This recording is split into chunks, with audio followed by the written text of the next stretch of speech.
जो बहुत पढ़े लिखे लोग हैं वो दिमाग बहुत लगाते हैं, बुद्धि बहुत लगाते हैं। अच्छा एक बात और है, अगर कम पढ़ा लिखा है उसको एक बार बताओ कि ये मंत्र पढ़ना है, वो पढ़ता रहेगा। जो कहते हैं ना कि गुरु से ज्ञान लेना चाहिए, किससे लेना चाहिए? गुरु से। आप बहुत किताबें पढ़ोगे तो भटक जाओगे, कौन सा मंत्र जपें और कौन सा मंत्र न जपें। राम जी को जपें कि शिव जी को जपें कि विष्णु भगवान को जपें कि हनुमान जी को जपें, किसके पास जाएं, कहाँ ना जाएं। तो थोड़ी थोड़ी देर सबके पास, हर व्यक्ति का एक इष्ट होना चाहिए। क्या होना चाहिए? इष्ट। आप किसके विशेष पुजारी हैं? हनुमान जी के हैं कि राम जी के हैं कि दुर्गा के हैं? तो आप उसके इष्ट कैसे बन सकते हैं? जब आप गुरु मंत्र धारण करें, आपके जो गुरुदेव हैं वो जो मंत्र दे दें, राम जी का दे दें, हनुमान जी का दे दें, दुर्गा जी का दे दें, ठाकुर जी का दे दें, गणेश जी का दे दें, किसी का मंत्र दे दें, आपके लिए वो मंत्र सबसे उत्तम मंत्र है। फिर आपको भटकने की आवश्यकता नहीं है। लेकिन जो पढ़े लिखे लोग हैं वो बहुत दिमाग लगाते हैं, कहाँ जाएं महाराज, अगर ये ग्रह ऐसा है तो ये कैसे, ये कैसा है, ये कैसे। सीधा आदमी है, उसको बता दो ये ऐसे, हाँ महाराज ठीक है। एक बार एक माई का लड़का पढ़ने गया बाहर पढ़ने गया तो बहुत दिनों के बाद आया। जब आया बहुत दिनों के बाद तो माता बड़ी निर्मल थी। माँ 2 लड्डू लाई, 1 गिलास पानी लाई। मैंने कहा बेटे कुछ पहले कुछ पा ले, पानी पी ले, इसके बाद में फिर वार्तालाप करेंगे। बेटे ने कहा नहीं माँ मेरे पास में बैठो, मैं आपको अपनी पढ़ाई का चमत्कार दिखाता हूँ, मैं नए युग का विद्यार्थी हूँ। माँ सीधी थी, बैठ गई। उसका पिता दूर से देख रहा था। वो बाप भी उसी का था। वो जैसे बेटे होते हैं ना, कहते हैं कि ये तो हमारे बुजुर्ग हो गए।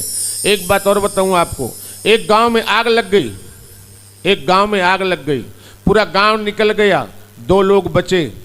2 लोग, एक अंधा और एक लंगड़ा, एक अंधा और एक लंगड़ा। ये कहानी उनकी नहीं है, ये कहानी हमारी और आपकी है। तो लंगड़े ने अंधे से कहा, लंगड़े ने अंधे से कहा कि अगर पैर तेरे हो जाएं और आंखें मेरी हो जाएं तो हम भी जलती हुई आग से बाहर निकल सकते हैं। अंधे ने कहा बहुत बढ़िया। अंधे के पैर हो गए और लंगड़े की आंखें हो गईं। ये हमारे संसार में आग लगी है। अगर हमारे बुजुर्गों की आंखें हो जाएं और युवा के पैर हो जाएं तो हम भी जलती हुई आग से बाहर निकल सकते हैं, तो जल करके भस्म हो जाएंगे। इसलिए ध्यान रखिएगा, हमारे जो बुजुर्गों के अनुभव हैं, हमारे जो बुजुर्गों की आंखें हैं वो हमसे बड़ी हैं, हमसे अच्छी हैं। हमारे पैर हो सकते हैं मजबूत, हम उनका साथ दें, लेकिन अनुभव उनका अच्छा है। वो पिता दूर बैठा हुआ देख रहा था। बेटे ने कहा माँ कितने लड्डू हैं? माँ ने कहा बेटा 2। कहा माँ गिनो। अब माँ सीधी, कहा बेटा 1 और 2। बेटे ने कहा कितने हुए? कहा 1 और 2। कहा 3 न हो गए? माता ने कहा बेटे लड्डू तो 2 हैं। नहीं माता प्रैक्टिकल करके बताओ, पढ़ाई के हिसाब से बताओ। माँ बड़ी सीधी, कहा बेटा लड्डू तो 2। कहा नहीं माँ गिनो। माँ फिर से गिने, इधर से गिनवाए, इधर से गिनवाए, 1 और 2, 2 1। अच्छा गणित तो ये कहती है कि 2 1 3। उधर से बाप आ गया, बैठ जा, कितने लड्डू हैं? कहता पिताजी आप गिनो। कहता मैं गिनूंगा नहीं, 1 मैं खा लेता हूं, 1 तेरी माँ खा लेगी, और तीसरा जो बचे वो तुम खा लेना। कहा नहीं पिताजी वो तो 2 ही हैं। कहा 2 है ना, तो बुद्धि बहुत, भगवान में बुद्धि मत लगाओ। जहां काम है आपका, अपने घर आप प्रवेश करते हो, घर के अंदर जाते हो तो अपना हार्ट लेकर जाओ, दिल लेकर के, अपना दिमाग लेकर के मत जाओ। दिमाग लेकर के जाओगे आपकी गृहस्थी खराब हो जाएगी। समझने की कोशिश करो। कंपनी को उठा के अपने घरों में मत ले जाओ, कंपनी को कंपनी में रहने दो, जीवन सार्थक बनेगा। और घर में अगर प्रेम में लड़ाई होती है तो चलता रहता है, और हर घर में होती है, लेकिन प्रेम से रहो, भगवान के बन करके रहो। एक बार एक ब्राह्मण देवता थे, उनको झाड़ा लगाने का बड़ा शौक था। जैसे कोई आ जाए तो घर का कोई काम न करें। अब घर का जब कोई काम न करे तो देवी रोज लड़े, जब देवी रोज लड़े तो महाराज भी सह लें। अब जैसे कोई आ जाए तो महाराज जी नीम का एक लक्कड़ तोड़े ऐसे, उसमें जो उसके पत्ते लगे होते हैं, और झाड़ने लगे, और झाड़े तो अपना उनको वो हो। एक बार बरसात का मौसम आ गया, बरसात का महीना।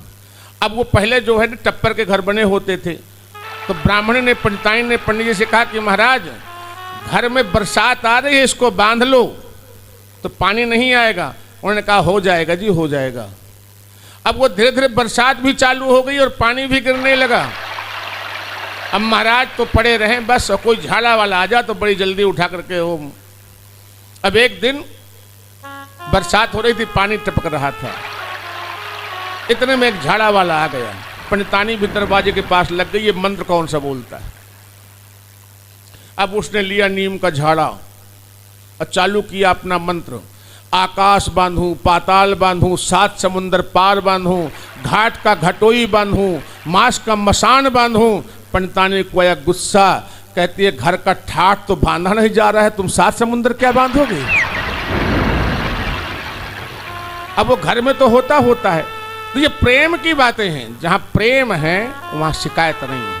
अगर आप गोविंद से प्रेम करते हो तो फिर शिकायत नहीं है, और अगर शिकायत है तो फिर प्रेम नहीं है। जहां पर प्रेम है वहां शिकायत नहीं है, और अगर आपके अंदर शिकायत है तो फिर प्रेम नहीं है, फिर दिखावा है आपका, फिर छल है आपका। आप कहते हो कि हम भगवान से प्रेम करते हैं, जहां पर प्रेम होता है वहां पर शिकायत नहीं होती है।